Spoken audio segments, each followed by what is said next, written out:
Hi, I'm Bill Friend, and today I'm going to introduce you to our Click Luxury vinyl plank flooring.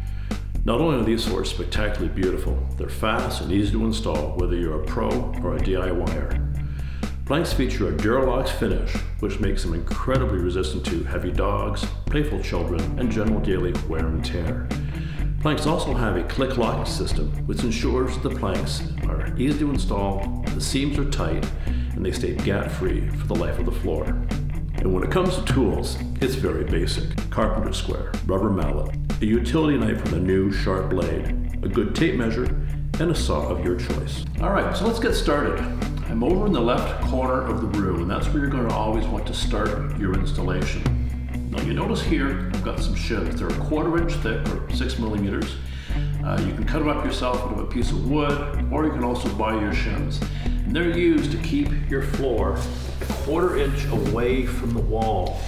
So that space is very important to allow for a little bit of expansion and contraction so that when the floor changes temperature through the summer and winter seasons, the floor can expand and contract freely without any constriction. So we're going to get started here in the corner. We're going to be installing a double row, so 2 rows at a time. Notice that the first plank in the second row is a half-length plank. What's going to be very important is getting the end seams perfectly lined up. If you just try to line them up yourself by hand, it's very easy to have a slight misalignment. What I like to do is use this as a guide plank, so this plank is not actually going to get installed. Take your first plank of the first row, set it in, move it back and forth a little bit. We do that to make sure that the entire seam is perfectly closed and sealed, and you notice how easily that plank dropped down. The second plank, again, put it in, slide it back and forth a bit to make sure, again, that your seam is fully closed. And when you go to lock the end seam, bring it up and make sure it is just touching, no overlap, no gap. And then we're going to strike it with the hammer, the rubber mallet, to close the locking seam here on the end. You'll notice a couple sharp hits, don't hit too hard and don't hit too gently.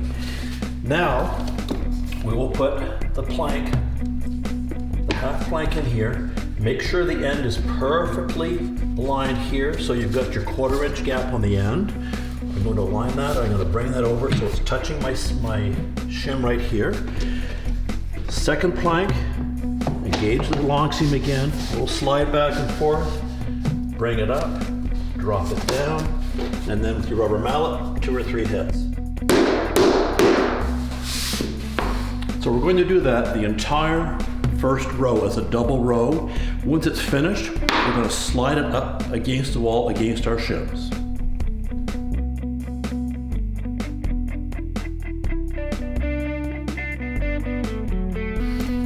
All right, so I'm at the end of the double row where we need to make 2 cuts. Measure from your shim, it'll give you a much more accurate cut. You'll notice here 9 1/8, and the second plank is going to be 33 1/8 of an inch. I'm going to cut both planks and then we'll install those on our starting row. Will be complete and ready to be pushed up against the wall.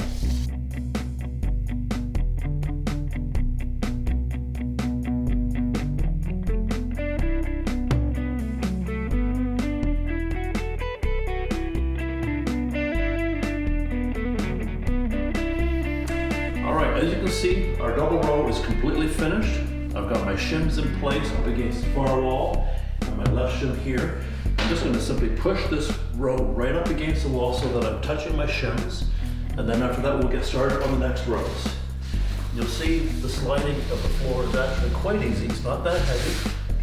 If it binds a little bit, just go to one end or the other and push it in a little, up against the shim there. And up against my shims here, and I'll make sure that I'm tight to that side, so I've got my expansion gap here on this side, which we do, and we're ready to go on to our next rows.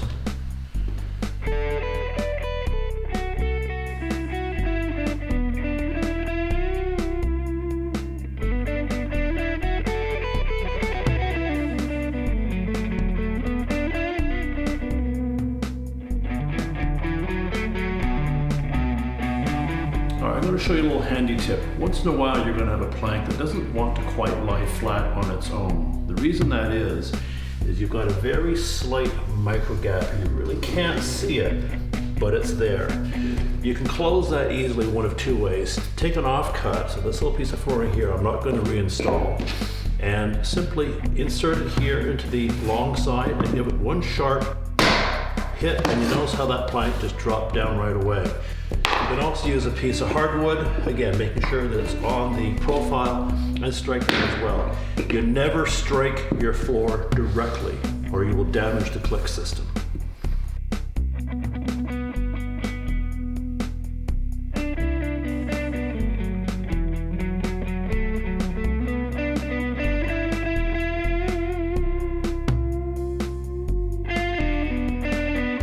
Alright, so a couple more helpful hints for you. One of the things that's really important in the look of your floor is to make sure that the seams at the ends of the planks don't line up and don't create repeating patterns. So if you notice here, I've got my seams set up so that they are all staggering in different ways. None of them are lining up exactly. Now I'm going to want to avoid too many staircasings, so I'm going to trim this plank here, and at that moment I'm going to show you the score and cut method. So, make your measure, cut, and make sure you score it 2 or 3 times to get through the wear layer. That makes the floor easier to snap back. Turn it over, give it a little pressure, and cut the backing. As easy as that. You notice we're at the corner where I have a complicated cut. I need to make an L-shaped piece of flooring. The way to do that in one piece, simple and get it right the first time, is measure your length. So, measure the full length. Take off your 1/2 inch, or your 1/4 inch rather, so 26 and a half.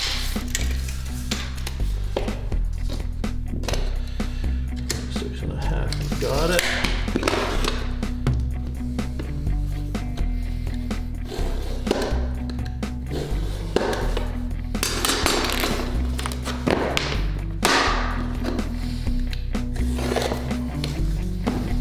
Make sure you've got the right piece.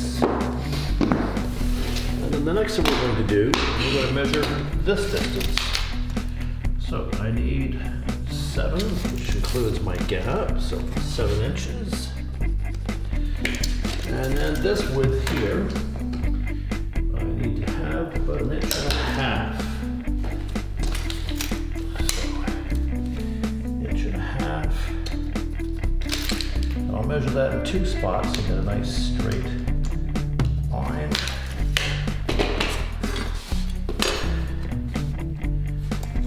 We'll make our measurements.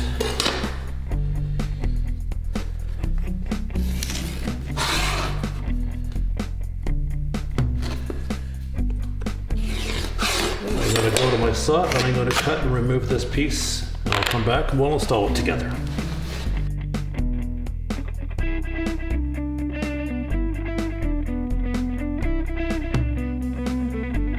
As you can see, I'm just over halfway through the project. This has taken about 2 hours to get to where I am, about 120 square feet. So you can see it's a nice, easy half-day project. I'm going to talk to you about the locking system. That's really the foundation of what makes this floor so easy to install, so problem-free. So let's talk about that a little bit. All right, so this is a patented 2G system. There's the long side click and there's the short side click. The short side is what we call a drop lock. On the long side, what's really important is that the tongue or the male side of the plank is fully and tightly engaged on the female side of the plank. As you can see, and you can see how it hinges down nice and tightly here. The seam is fully closed. When we bring the next plank up, you get our long side fully engaged, sliding it over, and again we hinge that down. Now you can see how the locking system here has a channel. And this has the opposite side, so when it drops in, it locks it so that it cannot move and come apart. And as you drop that down, the hammer or the rubber mallet will engage and seal that closed. Now, as I discussed before, it's really important when you see your plank sitting up a little bit like this, that means that there's a very slight gap here. So again, always after each plank goes in, just Put your tapping block up there, and 4 taps. And you saw how that just dropped right down. That's a perfect installation. That's what you need to make sure every plank does.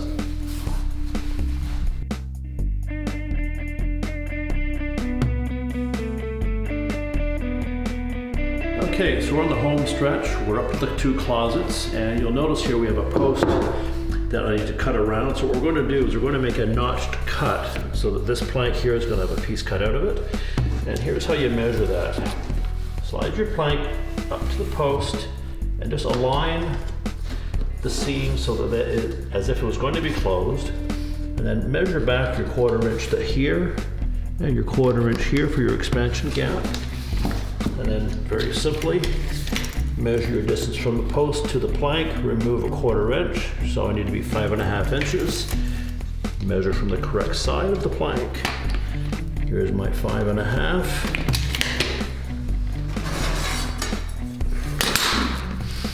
And it doesn't have to be perfectly straight. I'm going to eyeball that. As long as you're within 1/8 of an inch, close enough. Little marks here and here. We're going to cut this piece out, and that'll get us around this side of the post, and then I'll do the exact same thing on the reverse side so the post is enclosed by the planks on the 2 sides.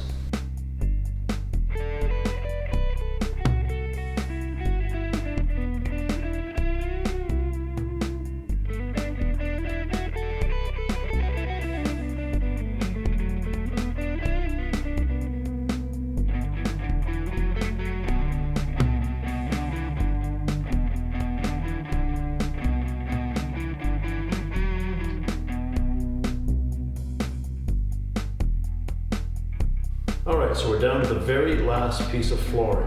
And normally when you're finishing up the opposite side of a room, there's going to be a 2 or 3 or 4 inch gap here where you have to cut your last row all the way down the middle. If your room does finish that way, keep in mind that the gap can vary in width, so you should measure along for each plank to make sure your gap is not too wide or too narrow.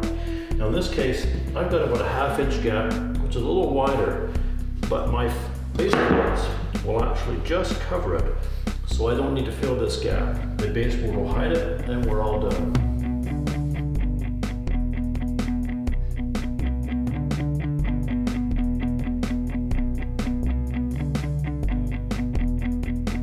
Alright folks, so that's a wrap. The floor is completely installed. As you see, it went down quickly and easily.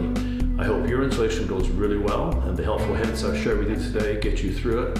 I wish you a fabulous success with your installation, and thanks for watching.